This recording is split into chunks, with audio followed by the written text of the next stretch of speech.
Hey guys, Addict Cyclist here. Just wanted to check in again. I will be uploading some more content here in 2024 with a little bit more consistency now that I got settled into my new home and had a bunch of projects that have been completed, including my garage. So as you may have noticed in my previous video, if you were following along with the channel, that I am going to be going back to Tubeless.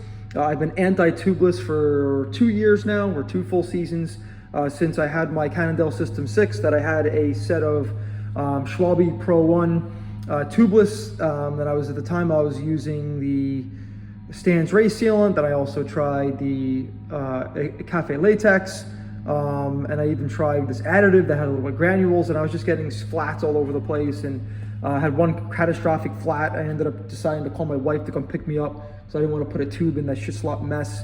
And so I just got rid of basically tubeless and ended up going latex, and decided that I wasn't going to look back.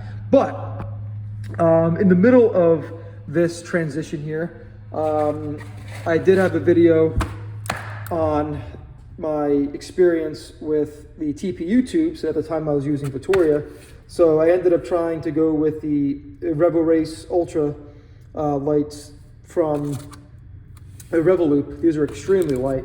I mean, they were like, I don't know, something like, oh, there you go, 25 grams. Super, super light.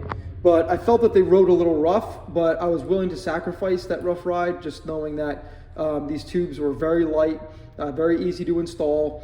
They are, I wouldn't say supple. They are definitely close to feeling like you're running a butyl, if I had to describe a comparison, but they're definitely not latex. But again, they were light. They roll really fast on smooth pavement, probably better than the latex. But as soon as you got on the road, it was all chattery and uncomfortable, and the bikes banging around, the chains banging around. It just felt like you were riding on cinder blocks. So let's go sticking with latex, but I figured, you know what? There has been some advancements in the last 2 years.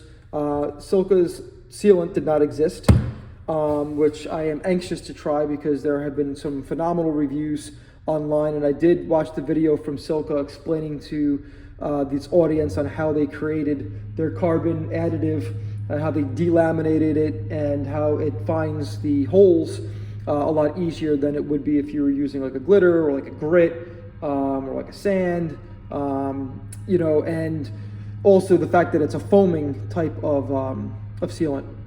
So paired with the Silca that can supposedly patch up to a 8 millimeter size diameter hole, the Vittoria Pro, the Corsa Pros had come out, and I wanted to give these a try because the last time I rode a cotton tire was the G came out. So it was the Corsa G, it wasn't the G Plus, it was the first iteration, and I thought they rode extremely well. They were pretty fast. I would say very similar in feel with GP 5000, although the GPs on the test are a little faster on a drum. But when you're out there in the real world and you're riding not on a smooth drum, and you're on road chatter, you know, on different variations of pavement, I feel like these are equal, if not maybe feel a little faster, just because they're just so smooth. So I figured I will give these a try. What I like what Vittoria did with these tires was they created them in a way where they electronically vulcanized the actual tread, which means that on this cotton tire, you technically don't see that glued lip on here. It's basically almost seamless, where they found a way to vulcanize the rubber on this cotton casing here, which is actually pretty cool, because in a traditional open tubular or cotton tire, you'll see that there's a step up here on the glued section of the tread onto the cotton casing. And also too, the sidewall has, you know, everything is really nice and imprinted. It looks like it was like glazed over. It has like a glazing on it, where the other cotton tires had more of like a cotton feel to it. These have more of like a rubber feel on the outside, but obviously once you get on the inside, it's all cotton. So they definitely supposedly did a better job on this tire for puncture protections. And the only reason why I'm even considering going back to tubeless is that my new bike, which is now set to be here earlier this Wednesday, is a full-on aero bike. And I said to myself that, you know, coming from the System 6, which I sold, which I kind of regret now with hindsight, because I should have just went back to tubeless and would have took the sting out of the ride. It was a harsh ride when I went, even with latex. I probably should have just went back to tubeless and either changed my setup, changed my tires, but that's neither here or there. But I'm going with tubeless again because I want the bike to be as comfortable as it can be, considering how stiff the bike will be. And I wouldn't say that this is a very compliant bike either. So I just wanted to get myself set up here for the best possible ride scenario. I may even go with 30s or 32s down the road, maybe swap these 28s onto the Factor, which I am going to be keeping.